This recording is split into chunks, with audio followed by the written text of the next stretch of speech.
spiraling out of control with appalling impact on civilians. C'est un conflit qui a éclaté dans un pays où les armes se taisaient depuis un moment. En Éthiopie, depuis le 4 novembre, une guerre oppose l'armée du gouvernement, loyale au Premier ministre Abiy Ahmed, aux forces militaires du Tigré, la région la plus au nord du pays. Dans Factu, on vous explique les raisons de ce conflit, comment les civils en sont une nouvelle fois les premières victimes, et aussi pourquoi le comité Nobel norvégien est un peu embarrassé.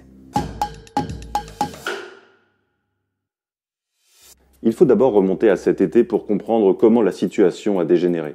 Le 29 août 2020, des élections générales étaient prévues en Éthiopie, mais coronavirus oblige, le gouvernement les a repoussées à l'année prochaine. Dans la région du Nord, le Front de libération du peuple du Tigré, un parti politique qu'on appellera le TPLF, refuse le report et organise donc un scrutin sans autorisation. En guise de représailles, le gouvernement réduit une part des crédits fédéraux et début novembre, des positions de l'armée éthiopienne sont attaquées. Addis Abeba accuse le TPLF et organise la riposte. C'est le début des hostilités. Une reprise en main de Abiy Ahmed sur le pays, parce que s'il avait laissé partir le Tigré, il risquait que d'autres régions soient tentées par la sécession. Mais il a mis des moyens considérables parce que les Tigréens ne sont pas des enfants de cœur et étaient bien armés. Les forces loyales au gouvernement éthiopien lancent une importante offensive armée pour prendre le contrôle militaire de la région. L'ONU s'inquiète et à double titre. Les civils sont pris entre deux feux et un exode massif de réfugiés s'opère. Un nombre incalculable de tentes comme celle-ci se remplissent depuis plus d'un mois et demi, du jamais vu depuis 20 ans. Le 9 et 10 novembre, dans la ville de Maïkadra, plus de 600 civils sont massacrés dans une attaque attribuée au TPLF qui était alors en pleine déroute contre l'armée gouvernementale. If confirmed as having been deliberately carried out by a party to the current fighting, these killings of civilians would of course amount to war crimes, and there must be an independent investigation and full accountability for what has happened. Sur le terrain, l'avancée des troupes gouvernementales est très rapide. La capitale du Tigré, Mekelle, est prise en seulement 24 jours. Alors, pour le moment, les Éthiopiens sont vainqueurs sur le papier, enfin c'est ce qu'on dit.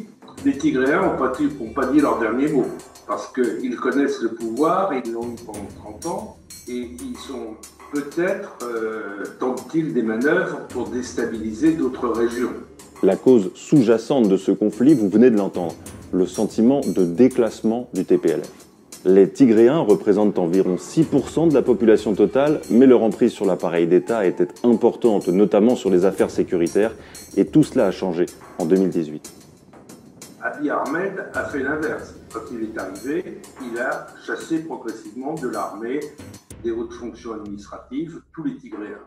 Pour certains, le TPLF n'attendait qu'un prétexte pour sonner la rébellion, et le pouvoir central a craint que son opposition se transforme en séparatisme. Si le jour du début des hostilités est connu, difficile de savoir quand les combats prendront fin.